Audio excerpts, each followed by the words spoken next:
This is Undaunted.Life, a man's podcast. I'm your host, Kyle Thompson. Let's get into it. All right, guys, today we got a special guest on the podcast. His name is Paul Litchfield. So this guy is awesome. He is a legend in the sneaker game. So for all my sneakerheads out there, you are not going to want to miss this episode. He is one of the most influential product creation experts in the athletic performance footwear industry in the world right now, and has been for the last several decades. He had a near 30-year career at Reebok, and he is the inventor of my favorite basketball shoe of all time, and that is the Reebok Pump. The thing with me is, like, I would try on all these other different shoes and I would have to, adjust how tight they were throughout the game. But with the Reebok Pump, if you've ever worn it, you remember you could pump it up to make it tighter or let a little bit of the air out to loosen it up. So throughout the game, if your feet are swelling or anything like that, you could take care of it. This guy, again, he's being humble in the podcast when we talk about it, but he is the main driver and inventor of that. But now he works over with our friends at GORUCK as the head of product. And this podcast was such a fun thing because every time I've talked to Litch, I just call him Litch. Every time that we've talked, we've just kind of hit it off, and we're just talking about all the kinds of different things, talking about fitness overall, talking about gear, talking about everything that you can possibly imagine. And I just kind of carried that over into this podcast. I didn't do a lot of prep with him. Beforehand, I just said, hey, I'm just going to flow. I don't have a lot of notes. Let's just kind of see where we can get to. And it's going to lead us up and tee us up for future conversations where we're going to get into more stuff that GORUCK is doing, because a lot of the stuff that he's shown me and told me about is not stuff that is for public consumption yet, but will be before too long. I will tell you, he is from Boston, and so there is a small language warning on this. So if you've got little ears around, he just kind of talks the way he talks. So there's a little bit of language in this one, but it's not that big a deal for most of you. But guys, I really enjoyed my time with him, and I hope you do as well. So without further ado, let's get into it.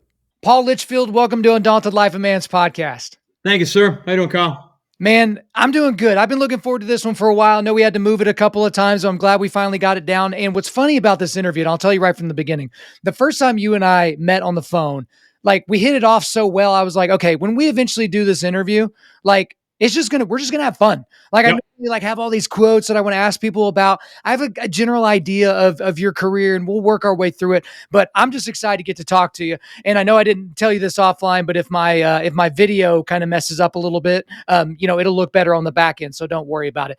But Paul. Sorry. So I don't know if you have enough filters to make me look better on the back end, okay? You know what? That's kind of our peek behind the curtain, guys, with our recording software. It's like, we look the way we look, okay? And I got a face for radio. Hey, don't talk bad about yourself, Paul. I'm not going to allow that, not on this podcast. All right, man, we're good.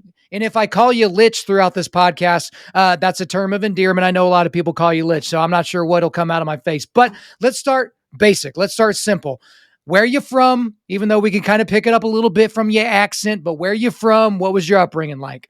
So I'm from Boston. I did high school and schooling in the suburbs, but I was born in the city. And Boston is a big name that's about the size of most cities' neighborhoods. It's not a huge footprint, right? Yeah. So the suburbs and the surrounding area usually encompass what would be typical cities. So I grew up there and stayed there my whole life, and went to school, went to university just up the coast at in the University of New Hampshire, which is 35 miles from Boston, and never ventured anywhere back in the day. My mom and dad were working people, so we had an ample but a fairly modest upbringing, typical of somebody in the late 60s, early 70s in the Boston area. So yeah, just regular stuff, have my share of bumps and grinds, and I have my share of good days too. So, well, hey, I appreciate that. I do want to ask you real quick before we get into the most fun stuff. I know there are a lot of misperceptions because you mentioned people think that Boston's enormous, but if you've ever been there, it is pretty small in terms of land area. But growing up in Boston and meeting a lot of people that didn't grow up in Boston, what are kind of the common misperceptions about growing up in that city? Common misperceptions. I think one of them is that we're not friendly. We're actually wicked friendly. All right. Right. It's a unique friendliness though. If you're not used to it. Well, yeah, it's, we're not bashful. Okay. Right. Right. So it's not like, it's not like we're going to sneak up on you. We'll probably, Bostonians will probably come right at you and just be real candid and pretty upfront. And uh, cynicism and sarcasm are kind of part and parcel with everyday language, and it's also what makes the day fun. Yeah. I mean, the people I've been around, that's why I like Boston so much more than New York, because I spent time in both cities and with people from both cities. And it's just like, man, New York is fast and rude, but Boston is like fast and funny. Like it's just a little bit of a different thing. It feels more homey for whatever reason. But one of the big reasons why I wanted to have you on is because you have an incredibly unique background. You've had an incredibly unique and legendary career in the sneaker industry. And so we're going to get into that. I know there's some sneakerheads that listen to this podcast that, are probably familiar with a lot of stuff that you've done, but most of us wouldn't even have an idea. Like you can't go to the university of wherever and get a degree in sneakerhead or a degree in, shoe design, I don't think, or something like that. So when did it start for you though, Litch, getting interested in shoes, sneakers, and, when did you kind of figure out that that's might be something that you would want to do? All right, so it's super layered. I'll be as brief as possible. So back in the day, like I said, I grew up in a neighborhood, and we were working class. But this one of my buddies, his dad was actually the sales rep for all of the East Coast for Adidas, and this is back in this. This is back. So I'm an old dude, right? So I was born in 1960. So in the early 70s, this is before the running boom and stuff like that. There was the Adidas Gazelles, the Puma Clydes, which are kind of famous suede shoes and things like that. And we used to once a year go in and be able to raid his cellar that had all the salesman samples and stuff. So it was better than Christmas. Like there was all kinds of cool stuff. So we got interested in sneakers back then because it was in kind of in the neighborhood, and then in the family because it became a family thing. So then I went to undergrad up in New Hampshire, like I said, and ran into a couple of issues. So I was, let's say, restricted to quarters. Okay. Okay. Ended up going to and I was on the track team at the time, and I was a power lifter, so I was interested in nutrition and performance and things, and got familiar. I got introduced to a guy who helped me design a major, and I had this background in biochemistry and nutrition and exercise science. I wanted to study the body. Went on to grad school at UMass Amherst, and started doing exercise science. When I was back at UNH, UNH is in a town called Durham, New Hampshire. The next town over is a town called Exeter. So Exeter, New Hampshire doesn't mean anything to anybody really, except if you got some sneakerheads on here. That was the headquarters of Nike R&D. It's called Nike Exeter, right? And back in the day, that was like the mecca for shoe development, shoe creation, and things like that. Okay, even though Bill Bowerman and those guys at Nike were out in Portland, Tom Clark and Ned Fredericks and the guys, and Jack Daniels, who was a track and field coach, they actually they were in Exeter, New Hampshire, and it was just I got a chance to actually do research there as an undergrad. Basically, I was a support staff, for a class or two. And dude, it was epic, and I thought that was my entire endeavor in footwear. But ended up going to UMass, got my master's, started working on my PhD in biochem and nutrition. Ended up going to University of Aberdeen in Scotland to do some pretty cool research on performance. And I also did some research for Nike on some of their air-soled shoes, looking at muscle damage and performance and how it can help to mitigate muscle soreness and all this kind of stuff. Again, that was a snapshot in time. Came back to finish my PhD, ran into some problems again. It's going to be a redundant story. Right. And bounced out of that and had a chance to go down to University of Florida at Gainesville and get funded by Nautilus. You remember the exercise equipment Nautilus? Yeah, absolutely. And so that was basically this guy Arthur Jones who lived in Ocala, Florida. They were willing to fund me to do some strength research out of the old phys ed building, which is right next to Gator Stadium, and they had some really cool strength stuff going on there. A lot of work on anabolics and steroids and performance stuff, and that was kind of my shtick back then. Came back to Boston, was getting ready to go, and buddy of mine said, "Hey, why don't you interview this company called Reebok?" And I'd heard of Reebok and all. I'm like, nah, not really. And so I did. I ended up interviewing because my buddy said, "Yeah, come on down." So went down to Reebok and literally had an interview. Ended up hanging out with the guys. Ended up playing in the this Boston neighborhood basketball league kind of thing that day with them because they needed somebody to be a parking cone there. And so so then I was drinking beer with them afterwards, eating some pizza, and I'm like, "Hey, thanks, this was great." And they go, "Yeah, we do this all the time." And I go, "Yeah, okay, cool." They're like, "No, this is what we do." I go, "What do you mean?" They said, "We work on shoes, we test them, then we hang out and drink beer, talk about it, and then we do it again the next day." And I'm thinking to myself, I had just gone through kind of the ringer and stuff. And I thought I was going to be some wicked smart professor somewhere, right?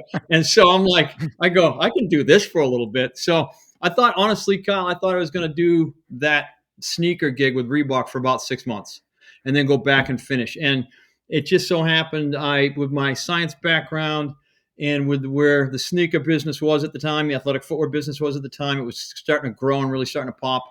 And the chemical companies, the rubber companies, the plastic companies, the Dows, the DuPonts, those guys, they were all starting to, focus a little bit more on footwear and sneakers and athletic gear. And I at least had some background to talk to some of the technical staff, and it just worked out. So my 6 months turned into, well, shit, that was in November of '85. So here we are now. Hey, and you've been in the industry ever since, and I think you were close to 30 years at Reebok, right? Yeah, I was about 4 months short of 30 years at Reebok. That's so crazy. Of course, you don't hear about that anymore, about people working at places for that length of time. If you've worked somewhere for 6 months, all the self-help books tell you that you need to go ahead and move on. But I do want to kind of mention as an aside here, it only took us less than 10 minutes before you said wicked smart, and you just kind of threw that in. And I think that's 2 or 3 wickeds so far. So I think we're going to have a little tally of the amount of times you use wicked, because this is the most Boston thing that's ever happened on the show. And I am loving it. I am all here for it. But so I'm gonna it'll be wicked pissing, because what I do is I'll drop a bunch of wickeds and some other vernacular in there so that you can highlight it with you'll have to probably highlight it and then translate it for That's people. okay. I'll make sure I slow it down, because guys, you have the capability of listening to this at half-time speed. I know I tell you all the time to listen to 2 times, but just so you can get every word in there, make sure you get it down to half speed. All right, bro? And so before we kind of move on into all those different things, I told you this, and this is how you and I kind of got to, hooked up together, because I was mentioning to Jason McCarthy, who's the CEO of GORUCK and founder of GORUCK, and I've had him on the show, and we'll talk more about GORUCK later on. I mentioned talking about certain shoes, and I mentioned how my favorite basketball shoe of all time was the Reebok Pump, that I had worn, different Nikes. I had worn some Jordans and different things like that. And I wasn't like a huge basketball player, but when I would go play pickup with my friends, the most comfortable and the ones that I enjoyed the most were the Reebok Pump. And then he's like, "Oh, well, I got to introduce you to Litch." And I was like, "Well, who's that?" He's like, "He invented the Reebok Pump." So that's my setup, Litch, for this next part. Is you didn't just work at Reebok. You weren't just, the fulfilling orders or something like that in a back room the entire time. You invented one of the most iconic sneakers in the history of the entire game. So I know that's kind of a weird place to set it up, and I know there's a whole lot that goes into it, but how the heck did you invent the Reebok Pump? All right, cool. Well, thanks, brother. I appreciate that. And what we'll do is next little break that we have, I'll roll over, and I got all my OG stuff right over here in my barn. We'll just do it live. You walk that laptop wherever you want to go. We won't even take a break. You just do whatever you want to do. All right, very cool, very cool. We'll do that. So I do want to actually just specify one thing for the audience. I didn't invent the Reebok Pump. That's some self-indulgent description, okay? Meaning, and what I mean by that, Kyle, is that inflation devices, whether they be air splints or mass trousers or things like that for in the medical field, blood pressure cuffs for doing, there's all kinds of inflation mechanisms that are used out in the world and that were used back in the day as well. And I had a bunch of people, including an outside firm called Design Continuum. A lot of people helped me. Now, yes, I was in charge of the whole thing. I put it together. I mean, no argument there. But when people say, because we know each other, kid, I always want to be clear that inventing something, that takes some wicked smart people, and that's not me. I happen to be kind of Forrest Gumping it right through my life. I happen to be standing in the right place at the right time. So, but yeah, so the pump was mine in my project, and I put it together. And what happened was, like I said, when I started at Reebok, there was only I was one of 6 people doing R&D for them and stuff like that. We had 3 designers, which are styling, graphic designers. Then we had 3 development / research engineers, and I was one of them. And again, I'm not an engineer by strict Right. definition, but that's what they call us. So I had an aptitude talking to the chemical companies and talking to these other. So I worked on new materials as well with like the Dows, the DuPonts, and we worked on cushioning systems. We worked on all kinds of stuff. Well, a couple of years into it, the game was changing. The basketball game was changing. Bigger people, faster people, more full-time athletes as opposed to, kind of like seasonal basketball players and stuff. The Dr. J's, people were playing above the rim and stuff like that, right? So we're trying to make a better basketball shoe. We're trying to do braces and straps and all kinds of things. And we came across the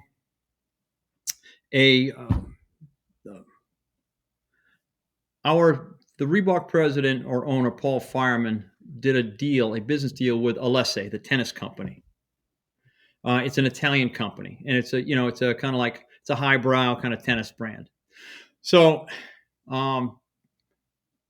Leonardo Savarte, the owner of Alessi, and Paul Fireman get together, and the owner of Alessi said, "Hey, I got this researcher." He called him a mad scientist, and he turns out that he was up in Montebluna, Italy, who is putting together all these kind of different stuff. So I went up and met this guy up in Montebluna, Italy, which is in the Alps of Italy, and it's just an awesome place. And this guy had made this, taken this tennis shoe and taken a Reichley ski boot. At the time, it was a pretty high-end ski boot that had a pump mechanism on it for fit. And so he literally took all the guts out of that ski boot and kind of Frankensteined it and taped it onto this shoe. Now, the shoe ended up weighing, I don't know, 3.5 pounds. Yeah. Like it was ridiculous. Right. It was ridiculous. But Paul Fireman, we showed it to him, and he's like, "Oh, that's really cool. We should make a shoe like that," kind of thing. So the foundation of it was based on us looking at new fit devices and new ways to make a high performance shoe, and Paul Fireman seeing this amalgamation of this Frankenstein boot, and he's like, "Can you make it like that?" I'm like, "Well, we can figure something out." So that's where it all kind of like focused down into, can we make some kind of inflatable product? And so describe the process, because I know most people don't work in R&D. They don't really work with experimentation, things like that. Because, for me, as an athlete that played a bunch of different sports and different things like that, one of my biggest hangups and problems is, like, for me, I've got a really long foot. I've got super high arches, like crazy long, like finger toes. And like, for me, I was always a little bit, my feet were always a little bit hurt, and like they didn't always work well. And one of the reasons why I really liked the shoes whenever I played in the pump was because some days my foot felt like swollen and it'd be a little bigger, and other days it was a little tighter, or different points in the game I'd feel my shoes kind of loosen up, and you don't want to tighten it down like crazy because that's bad for your foot and bad for your performance as well. So I could literally pump up the shoe or deflate the shoe just a little bit to have, the cushion or air that I got to kind of took up. So it doesn't make sense to me how y'all got from, the 3-pound, boot to something that could be worn in an athletic standpoint. So I appreciate that, Kyle, because what became clear to me early on is that we needed to make a basketball shoe that provided 2 functions. Number one, that extra support you just described. But then number 2, something you described kind of in the midst of that, is the fact that we wanted to make that basketball shoe feel like it was a custom-made shoe for you. So we wanted to fill the gaps between your foot and the shoe. Like when a shoe is handmade for you, they literally take measurements of your foot, and they'll make the shoe specifically to that shape. When you're making a shoe in manufacturing, you choose what's called a last, L-A-S-T. The last is essentially a foot shape, and that will define the general volume and shape of the shoe. But it's based on statistical averages, right? My left foot is a little bit shorter than my right foot, and it's a little bit different shape. Yours is, I'm sure, the same. Everyone's is. So no one has the exact same left and right. And people's feet, even if we're both a size 10 or a size 9 or 11 or whatever, our feet proportions are slightly Right. different, right? So that's how. So the intent of the pump was to provide extra support so that you wouldn't twist your ankle or so, but then also to fill in the gaps so that that shoe could feel like a custom made shoe.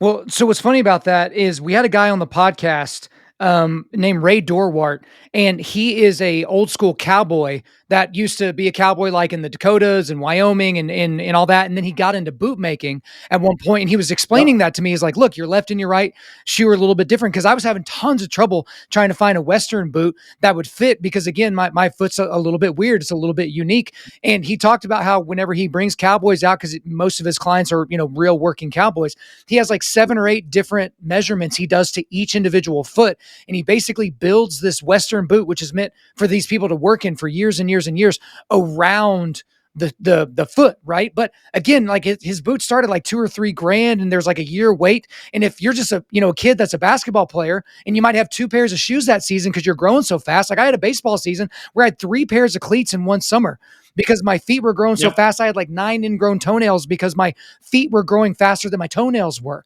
And so it's like you have to Sure. have some sort of an idea, because you can't play with, a half inch of gap in the end of your foot. Like it's going to lead to ankle problems and all that. And so like, when was like the aha moment with the pump to where it's like, eureka, we've done it. Like we made what we were looking to do. So after it was sold and after people really started buying it, and the reason why I say that, I'll give you a few examples.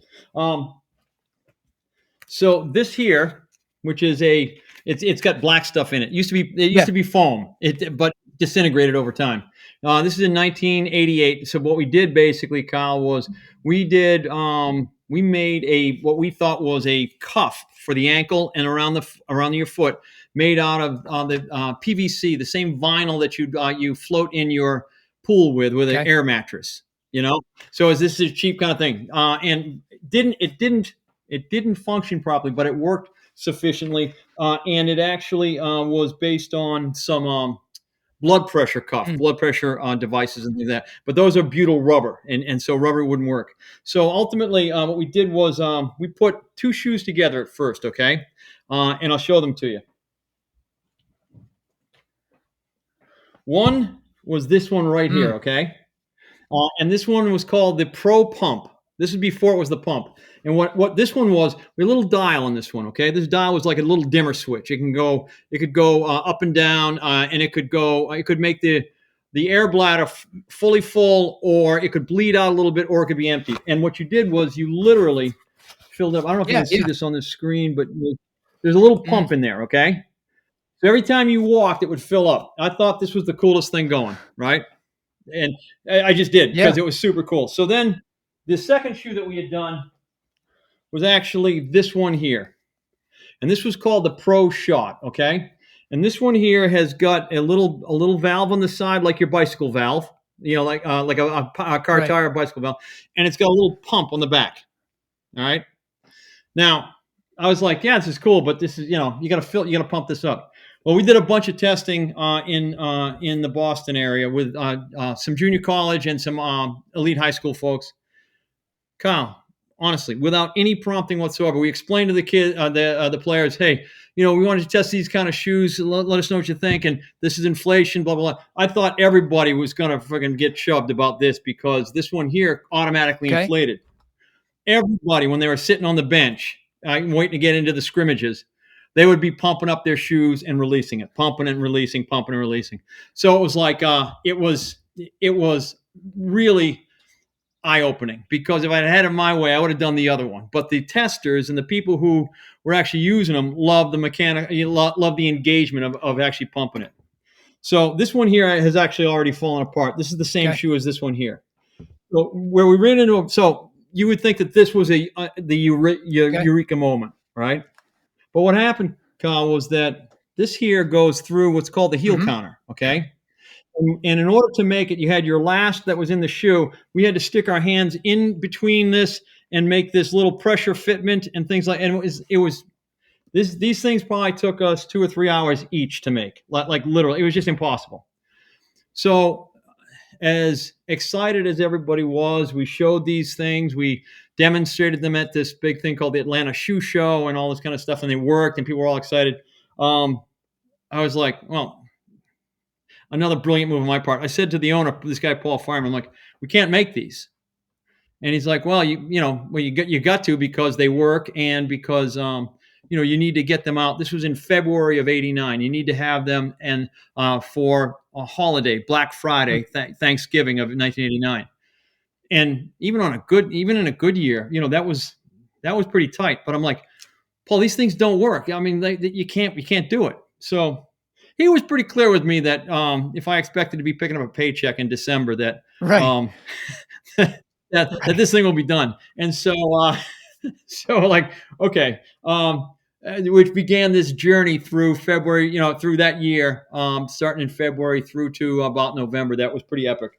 And what I had done was I talked to one of my designers. He's a British guy, but he's a head designer at Reebok, the guy who had done the freestyle and done a lot of the running shoes. He was really good. And I explained to him, this guy's Paul Brown. I said, Paul, we need to make something like this. I said, but we need to put this pump above the heel counter so we can make the fitments. We need to put it somewhere, like just I need some styling, because as you can tell, dude, Right. that's not me, right? So I'm like, so basically, Paul came back about 4 days later with a drawing, and it looked like this, right? And I said, and he says, Litch, you said put the pump somewhere on the shoe. He goes, I decided to put it on the tongue, and he goes, because it's round. He says, I wanted to look like a basketball. And Kyle, honestly, I was like, at that moment, I'm like, that's my target. That now everything we're doing, I mean, it was it was a unilateral decision, because I just knew that this embodied what Right. what we needed, right? This design, and so the entire program shifted, and we had this template of of an air bladder. And so we had to redesign the air bladder. We had to redesign the pump, the mechanism, the whole 9 yards. We had to make the shoe, redesign it and stuff.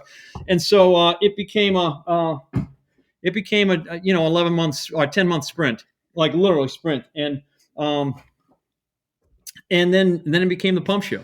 Man, I just love how you describe that, because for all of us, again, I don't really have a mechanical brain or inventor's brain or something like that. And so it's like, I get something, I'm like, oh, this is awesome. And I just assume, yeah, they went right to this. But with the prototyping and the testing, and you and I have talked about a little bit of that, off air about some other different projects, like there's so many things that you have to go through, because for me, like it makes perfect sense that it would be on the tongue. But as you're inventing it, you're really not there. But that was another interesting thing about your career, Litch, is because in the time that you were at Reebok, that was a crazy technological time for innovation in the shoe game, because Reebok had the pump, Nike created the air, Adidas had torsion, and all those different things as well. So I guess, what was it like for you now looking back? Because when you're living it, hour by hour, day by day, you probably don't notice it as much. But when you look back now and realize, man, the shoe game changed forever during the time period that you were coming up. What's that kind of like when you look back? Yeah, well, when I look back, I realize how lucky I was. Honestly, dude. All kidding aside, and it's not like just oh shucks, I'm trying to be humble. It's the truth. I was just super goddamn lucky to be there at that time with the skill sets that I had and the aptitude that I had. I was blessed to be in the right place at the right time, right? So there was that. But you also got to understand that a few things were happening. Number one, sports, and particularly the gear in sports, was going from a something you have in your closet and you take it out for events, to something people did all the time. The fitness boom was happening. Also, we didn't have cell phones. We didn't, status was based on what sneakers you had. Yeah. And there weren't a lot of other distractions, right? Like there were a certain, you had apparel, you had the apparel you wore, and the footwear you wore. And that was kind of it as far as status symbols. So there was a lot converging that helped to amplify the atmosphere. And also there was, as it became more of a global environment to make things, produce things, and also distribute them, it became a hugely lucrative and potential game-changing endeavor. So everybody, including like the chemical companies, everyone leaned in on the sporting goods side. So it was very cool. Looking back on it, I was, like I said, I was super lucky. Me and a couple of buddies. So I was in this small group called the Advanced Concepts Group. I was in charge of this group called the Advanced Concept Group. We had 4 people in the group. That was it. But we got to go, like, we went out to Dublin, California, and we met with this company called Hexcel that made honeycomb. So we did this thing called Hexalite, which was a collapsible honeycomb cushioning system. And then from that, Hexcel also made the SR-71 spy plane. Yeah. So we made the first composite arch pieces. Okay. Made out of carbon fiber and fiberglass, and I got some over here. So my little group, I was super proud of, because we were as thorough as we could be. We were as detailed as we could be, but we weren't. But we were the fastest, and we were the most agile group in the business. We had all kinds of stuff. We had a thing called the energy return system. We had Hexalite. We had graphite. We had the pump.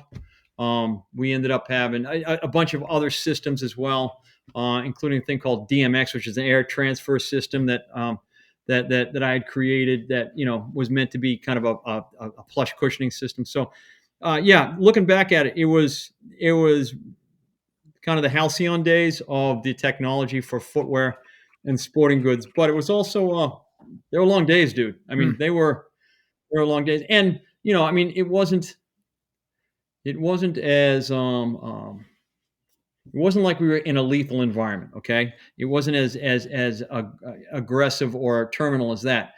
But there was a lot of pressure. There's a lot of pressure based on there's a lot of business, a lot of money at hand, and fortunes could be made or lost pretty quickly, and careers could be made or lost based on where things went. And for me, that was one of my benefits for me personally, because as long as I did my job to the best of my abilities, and I could sleep with a clear conscience about my effort, whether I'm popular or not, I don't really give a rat's ass. Well, hey, I'm glad you got into all that detail, because I mean, to have lived through the career that you did, and to be able to look back on it, and to have that, humble respect for the time period that you were in, because, the way I look at it is, I love that the market kind of came around, because people were trying to be more athletic and be more high performers. And so the natural, market decided to create companies and support companies that would kind of push that. And now we still have that. We still have that with all these companies, and you have your enormous brands, but then you have these niche brands of people that are making things for a very, very specific audience or very specific reason. And I just love how it's continued to expand. But for you, and we could spend all day talking more about Reebok stuff, and maybe we'll have you back on to talk more about that. But we have to talk about your transition out of Reebok and your transition to go over there with our friends at GORUCK. We already talked about GORUCK earlier in this. So this is a brand that started out, an SF guy decided to make a backpack company, and, he kind of went through it from there, and then it expanded out from the world's best ruck to include, your typical t-shirts and other different performance gear. But then you got into the shoe game, which is not an easy thing, to kind of create your own shoe. So give me the story of how you were wooed away, or how you got introduced to the guys over at GORUCK. Well, so I want to go on record, particularly if anybody at 415 Pablo Ave in Jacksonville Beach is listening to this. I want it to be known that I was wooed by Jason McCarthy. Okay. Okay. All right. That's good. Yeah. That's good to have that on the record. It is stamped now. We're good. No, actually, but it's really funny. So what happened was, one of my good friends at Reebok, she was in charge of the walking division, and Reebok was looking for the new up and coming upstart, kind of event, or group endeavor, new company coming up. This was in 2013, and my friend and some of the Reebok marketing business people got in touch with Jason and Emily, and they asked, hey, would GORUCK be interested in doing some kind of work with Reebok and stuff? And Jason had already had the idea that, hey, maybe we can get into footwear. So that relationship started. missed the first one or two meetings or whatever. I was traveling. They didn't want me to talk because I had my own little building off to the side. And so got to keep you away from everybody. Got to keep you separated from the riffraff. I got it. Well, yeah, or the other way around, Yeah, that's true. So, but Kyle, it was very cool because when they finally were when Reebok was kind of finally obligated, they're like, all right, we got to introduce you to the guy who's probably going to be making the shoes. I work on this project with you. And so the Reebok team and Jason and Emily, they came over to my building. And dude, Jason and I met, and first thing he did, you know how Jason is. He's like, "Hey, I heard you did the pump," and he goes, "How'd you do it? Where's the stuff?" So I'm like, "Well, I had all my stuff." I'm like, "What's right here in the closet in my office?" He's like, "Well, let me see it." So we started just jamming on what we did, how I did it. Jason started telling me about how he did his GR1. And again, two different products, but products that have got a certain point of view, and that have got kind of this unyielding point of view. They go through these steps and these filters in the product making process. And when Jason was explaining what he encountered doing the GR1, and I was like, oh shit, it was the exact same. Conversations, obstacles, impediments that I encountered, but just on a different topic. You know what I mean? And we just kind of hit it off. And I looked more into it, and then eventually I did my first event, which was a 12-hour GORUCK Tough challenge. And I at the end of it, I flew in from Asia. Landed in Boston, drove out to Worcester, which is a city in central Massachusetts, and started doing this event that night. And I thought it was like a Spartan race at first. So I'm like, okay, this will be like 2 or 3 hours. I told my wife I'm like, hey, I'm gonna go do this thing. I'll be back, I don't know, midnight or something. It starts at 9 o'clock. I wasn't really paying attention. All right. And so, dude, I got some pretty good lessons that night. I got some hardcore lessons, but when it got done, I was committed. I was just committed because bottom line is that what Jason and the cadre do is they force you to work harder than you think you can or harder than you think you should, and yet it is not to beat the person next to you. It's basically to make sure you both do it together. Mm-hmm. And the only way you finish is you finish together. And to me, it was just such a refreshing kind of point of view versus all the competitive stuff that I've done and all the competitive stuff at Reebok. Everything's always, like even if you did a Tough Mudder or a Spartan race, you're doing it against a clock, you're doing it against your own PR, you're doing it to beat your buddy or something. Mm-hmm. You know what I mean? And the GORUCK events weren't like that at all. It was team building, team challenges. There's a service component to it. So I was just hooked. And at that point in time, I'm like, all right, cool. I kind of understand, or I have an introduction to the GORUCK energy, the GORUCK commitment. And so then Jason and I started working on footwear. And what happened was in a long story, there were a lot in a big company. There are a lot of people that feel either compelled to or that are required to input on a product. Okay.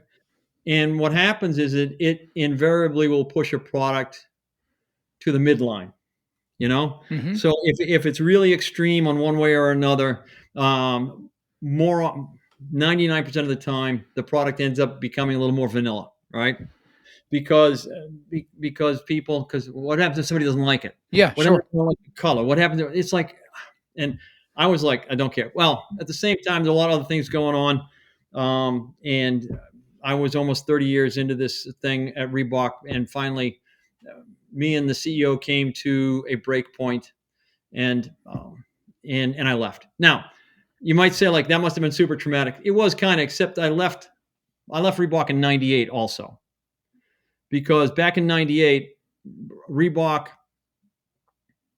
All right, I'm gonna backtrack for 1 second, okay? Yeah. when we were doing really well at Reebok from the late 80s into the 90s, it was based on a small group of people working really hard and being super lucky. Like we were in the right place at the right time. Reebok started getting all kinds of accolades in 1990 and 91. We were the biggest shoe company in the world, bigger than Nike, bigger than Adidas, bigger than everybody, right? And we were just crushing it. And it was based on us being opportunists and being in the right place at the right time. It wasn't a freaking plan. It just wasn't. Now we were patching plans together as we went, but it wasn't like this was a grand, kind of NBA case study on like, well, people inside of Reebok started believing it was. And just when Reebok started, becoming fat, dumb, and happy, in my opinion, Nike was going fucking austere. They were going super, super lean. Phil Knight had gotten all the Nike people back into a big meeting in Sun River, Oregon, kind of a famous one, and he basically kind of cleaned house, and he said, never again are we going to mention a competitor's name or only about Nike. But since that day, everybody at Nike has done an unbelievable job at keeping on growing the company because they didn't want to lose again, right? Reebok was heading in a different direction. Finally, in '97, I had kind of had enough, and I became president of Puma Footwear. So I was in charge of Puma footwear for the Adidas Puma guys out in Germany. So I did that for a couple of years, and then Fireman invited me back. So I had left. My point is, I had left Reebok at one time before. Right. So this time here in late 14, I was like, you know what, I'm done. It's just time.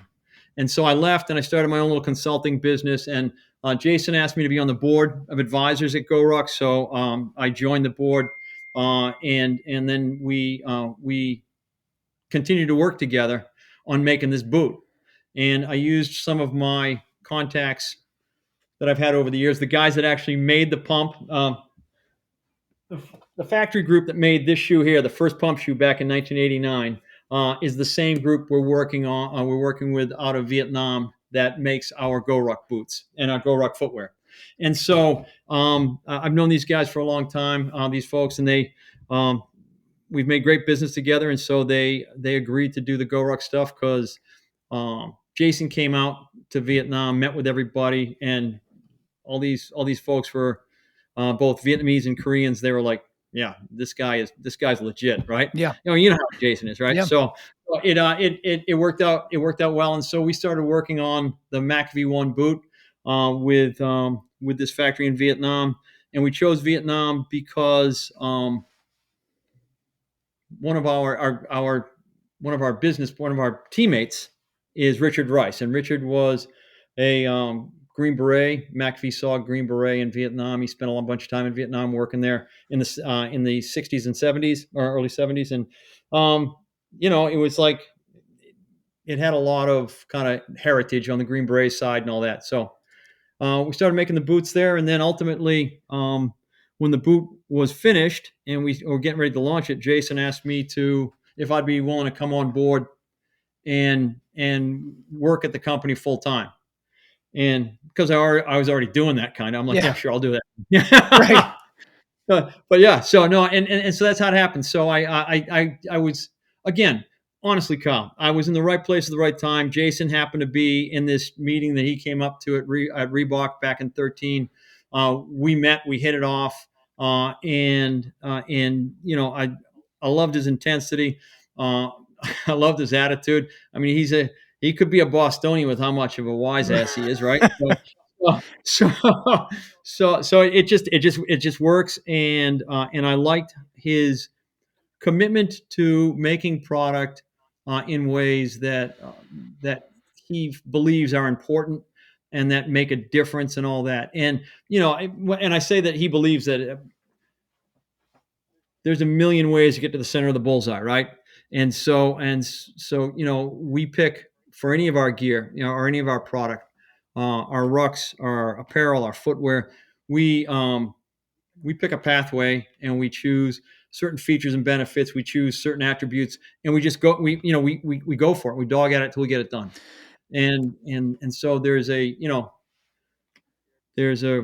an awful lot of different paths that we can go down in that kind of with that kind of a philosophy or commitment to getting it done in a particular way. Well, that's really incredible, and I appreciate you going into that detail because it does seem like is a perfect marriage. And in Litch, I mean, we could spend the rest of the day talking about all these different things, but I know you and I both got places we need to be. So, as a last question of the day, to kind of even summarize some of the things that you've done, I'd like to know kind of what you're working on now, because obviously, knowing what I know about you and knowing what I know about Jason, y'all aren't looking to just only perfect the Mac V1 and make it even better with different colorways and a little bit of an extra improvement here. Even though you are going to do that, I'm sure y'all are looking at what the next thing is, because more people are getting into rucking, more people are getting into working outside in the elements, more people are getting into hunting and bow hunting and mountaineering and all these different things. So fitness is continuing to evolve. So as we wrap up here, what are you working on now that you can tell us about on air? Because this will go out to everybody. You and I will have our separate conversation later. And kind of where do you see everything moving towards?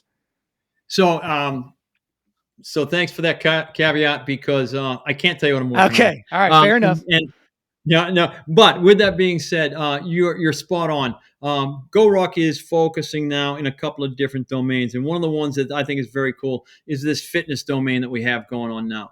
We got kettlebells, we got medicine balls, we got sandbags. We got basically this. We have this gear that addresses this philosophy we have that, you should always have your gym with you and available, right? And it's like in your gym, I mean, if you are made of money and if you have all the, and if you're in one space all the time, you can always go to your, I don't know, Planet Fitness or wherever you go, or your CrossFit box or something like that.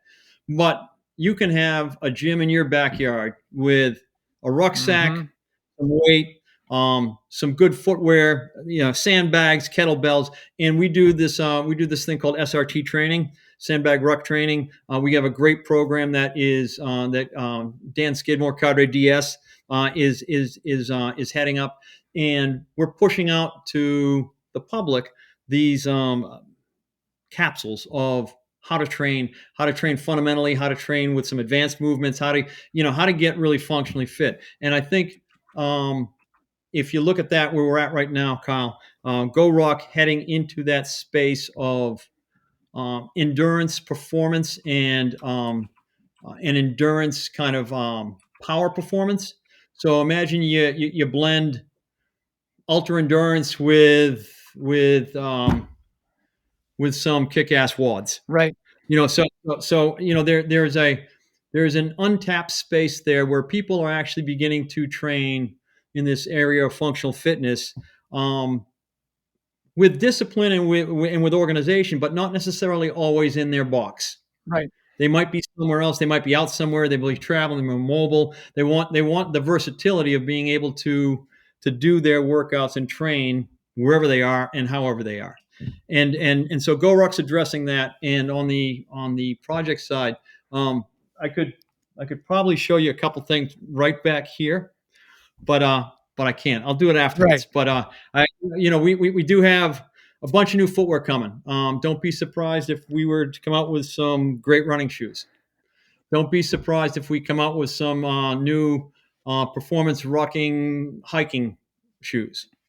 Don't be surprised if we come out with some of the best, the best wool socks ever made.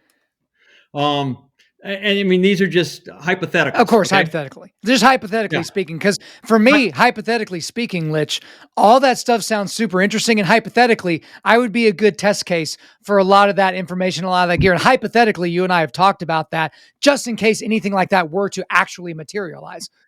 Exactly. And so hypothetically, because we would have your actual address, I'm sure that hypothetically things could show up. Maybe. But again, we're just talking science fiction at this point. But I will tell you the thing that's awesome about that is here's your proof of concept. COVID was your proof of concept for the stuff that you're doing, because all of a sudden gyms were shut down. Now, for a guy like me that has a home gym that has built that up over time, nothing changed for me. I went out in the garage and got after it. But my friends that were dependent on the Globo gym, all of a sudden they had this attack of conscience, like, oh my gosh, am I just going to get fat now? Like I can't work out. People are asking me to come work out in my gym. And that is No, nobody works out with me. That is my own, that is my me time. Like whenever I'm lifting, I'm not paying attention to anything other than my form and trying to survive. But that is the proof of concept. I tell the people this all the time. Before I got my home gym set up, I didn't want to lose, what I had gotten to in terms of my ability to do pull-ups. And so before I got my gym set up for about a month, I did pull-ups on a tree in my neighbor's yard because they had a branch that came out horizontal to the ground or parallel to the ground. And so here I was doing pull-ups on the tree like a madman, and I'm new to the neighborhood, right? But it's like, if you're wanting to get after it, you need a few little tools. So the sandbags and, the sand kettlebells and the regular kettlebells and the slam balls and like all the different things. And again, whenever I talk to Jason, it's like, get a backpack. Like if you can't afford a GORUCK, y'all aren't going to make them any cheaper, but if you can't afford that, get a backpack and put some weight in it. And so I love what you guys are doing. I love some of the stuff that we aren't able to talk about here, but hopefully one day or very soon, we'll be able to talk about a lot of that stuff. But as for now, Litch, that is all for me. Is there anything else you want to get off your chest before you get you out of here? Yeah, no, I actually just want to thank you a lot for supporting GORUCK, giving me the time, and hopefully this has been interesting and not too confusing for your listeners. I think it's been amazing. I think there's some great things, and we're teeing up a lot of great stuff in the future because as y'all start rolling out more things, you're coming back on. Jason's going to come back on. We fully believe in the mission that you guys are putting out there and the products you're getting out there to everybody. So I'm so thankful we had you on. But Paul Litchfield, thank you for coming on Undaunted.Life, a Man's podcast. Thanks, Kyle. Appreciate it, brother. There you go, guys. I hope you enjoyed my interview with Paul Litchfield. But before we let you go, we are going to do a quick resilience boost. At Undaunted.Life, our mission is equipping men to push back darkness with content that forges spiritual, mental, and physical resilience. So the link I've got for you today is the link to the GORUCK website. Guys, check them out. Try to get some of their gear, add it to the stuff that you're doing. And they've got a bunch of amazing stuff that's coming down the pike here soon. So you definitely want to check that out. All right, guys, thanks so much for listening to the show. We do appreciate it. Wherever you're listening to this, please subscribe, rate, and leave us a positive 5-star review. If you want me to come speak live at your event or on your podcast, just shoot me an email to info@Undaunted.Life. That's info@Undaunted.Life. Follow us on Instagram and like us on Facebook, and check out our website for everything else, including how to donate to keep more content like this coming your way. Just go to www.Undaunted.Life. And as always, we want to thank the band August Burns Red for allowing us to use their music for our content. The music on this podcast is their song Cutting the Ties, which is off their 10th anniversary re-recording of their album Leveler. The links are in the description. I'm your host, Kyle Thompson. Remember, keep pushing back darkness. Keep forging spiritual, mental, and physical resilience. Keep seeking the Lion of Judah.